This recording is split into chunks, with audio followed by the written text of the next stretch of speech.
Hello friends, welcome in my YouTube channel Pramila study point. आज मैं चक्रवृद्धि ब्याज यानी कि कंपाउंड इंटरेस्ट के क्वेश्चन लेके आए हूँ। कंपाउंड इंटरेस्ट का क्वेश्चन जो होता है ये जल्दी हमें समझ में नहीं आता या सॉल्व नहीं होता है। तो कंपाउंड इंटरेस्ट के फार्मूला जो होता है वो A = P 1+R/100 power T जो समय होता है उसका। A का मतलब होता है मिश्र धन, P का मतलब होता है मूलधन, R का मतलब होता है रेट और T का मतलब होता है समय। तो ऐसे क्वेश्चन को हम कैसे सॉल्व करेंगे, बिना फार्मूला के चक्रवृद्धि ब्याज का क्वेश्चन हम कैसे सॉल्व करेंगे।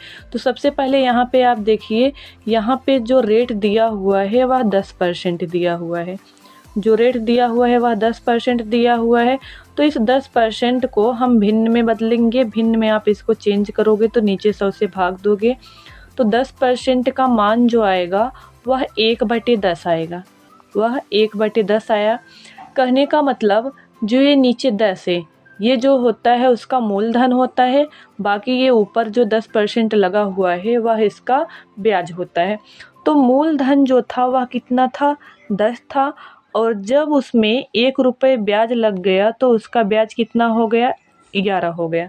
1 वर्ष का जो मूलधन था वह 10 था और ऊपर ब्याज है 1 रुपये तो वह 11 रुपये, मतलब कि जो उसका मिश्र धन होगा वह 11 होगा। तो यहाँ पे देखिए 3 वर्ष बोला है। जब 3 वर्ष बोला है तो हम जो उसका रेट आया है जिसको हम भिन्न में चेंज किए हैं उसको हम क्यूब कर देंगे, और या तो अगर 2 साल का है तो उसका हम स्क्वायर कर देंगे। तो यहाँ पे देखिए 3 वर्ष दिया है तो यहाँ पे 3 का क्यूब कर देंगे, और जो 11 है 11 क्या है, उसका 1 वर्ष का मिश्र धन है, इसका भी आप क्या करोगे, क्यूब कर दोगे।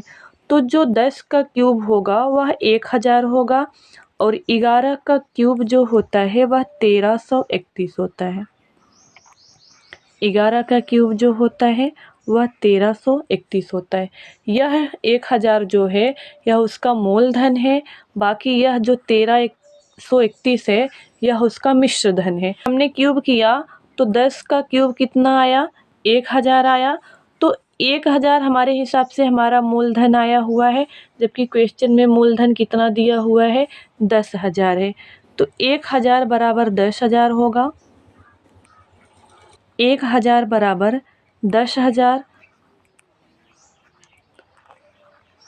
तो 1 का मान क्या होगा, 1 का मान हो जाएगा तो यहाँ पे बचेगा कितना, 1 का मान जो होगा वो 10 होगा, क्योंकि 1000 इधर गुणा में है उधर जाएगा भाग में जाएगा तो 10,000 कट जाएगा, तो 1 का मान जो होगा 10 होगा।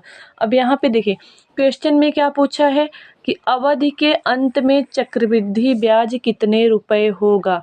चक्रवृद्धि ब्याज पूछा हुआ है। तो यहाँ पे ये 1000 जो है उसका मूलधन है और 1331 जो है उसका मिश्र धन है। तो 1331 में से जब 1000 को माइनस करेंगे तो उसका जो ब्याज आएगा 331 आएगा। उसका जो ब्याज आएगा वो 331 आएगा।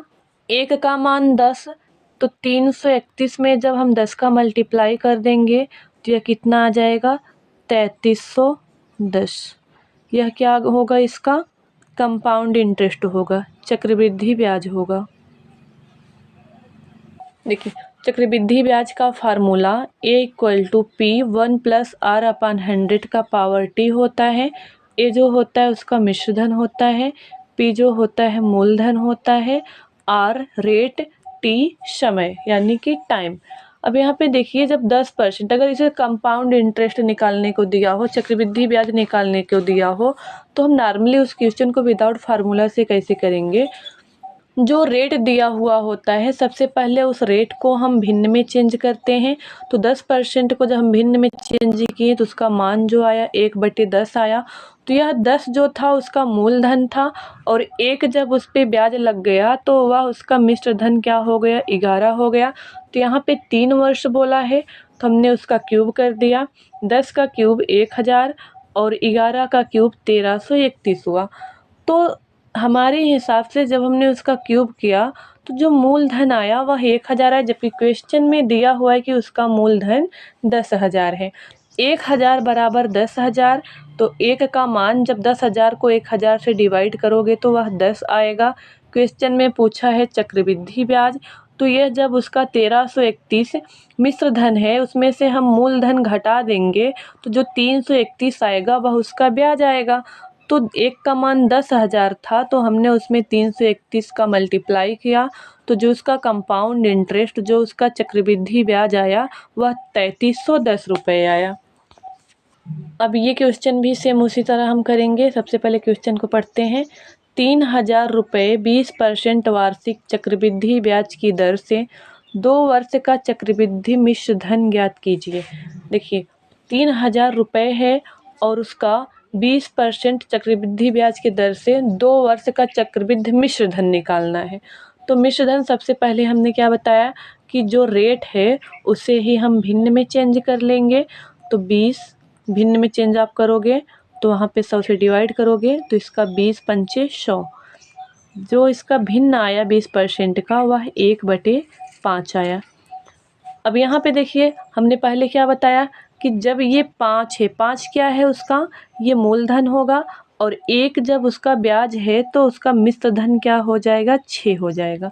एक ब्याज है हम प्लस कर देंगे उसमें तो उसका मिश्र धन 6 हो जाएगा।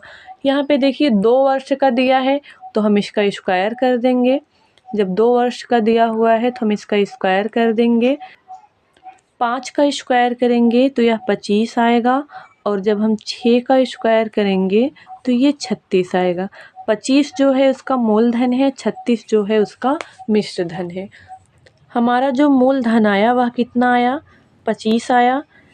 क्वेश्चन में दिया हुआ है कि उसका मूलधन कितना था, 3,000 था, यानी कि 25 का मान जो था वह 3,000 है।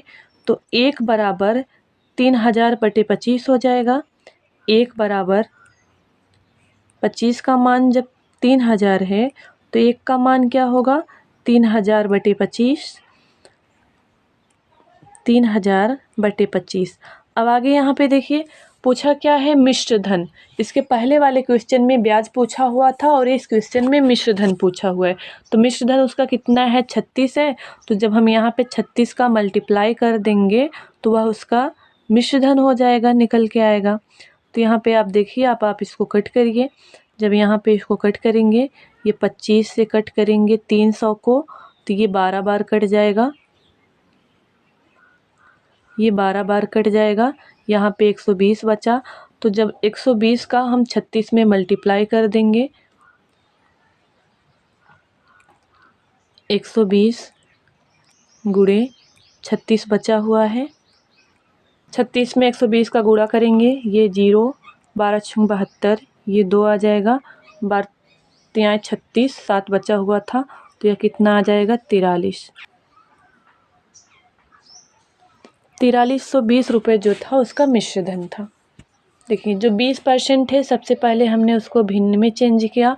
20% का जब भिन्न में चेंज किया तो उसका मान जो है वह 1/5 आया। 5 उसका हमने मूलधन माना, जब उस पर 1 का ब्याज हुआ तो उसका मिश्र धन 6 हो गया। तो यहाँ पे 2 वर्ष का बोला है तो हमने उसका स्क्वायर कर दिया। 5 का स्क्वायर 25, 6 का स्क्वायर 36। यह 25 जो है यह मूलधन है और ये 36 जो है यह उसका मिश्र धन है। तो जबकि क्वेश्चन में दिया हुआ है मूलधन कितना है, 3,000 है। 25 का मान जो है वह 3,000 है, तो 1 का मान 3,000 बटे 25 आया। तो हमें मिश्र धन चाहिए क्योंकि क्वेश्चन में मिश्र धन पूछा हुआ है, तो मिश्र धन उसका 36 है। हमने वहाँ पे 36 का मल्टीप्लाई कर दिया। तो जब इसका हमने 36 में मल्टीप्लाई किया तो 4320 उसका मिश्र धन निकल के आया। कंपाउंड इंटरेस्ट का हमने 2 क्वेश्चन आप लोगों को विदाउट फार्मूला सॉल्व करके बताया। उम्मीद है कि हमारा बताया हुआ तरीका सभी को समझ में आ रहा होगा। इस क्वेश्चन का आंसर आप लोग कमेंट बॉक्स में सॉल्व करके दीजिएगा। Thanks for watching and please share and subscribe.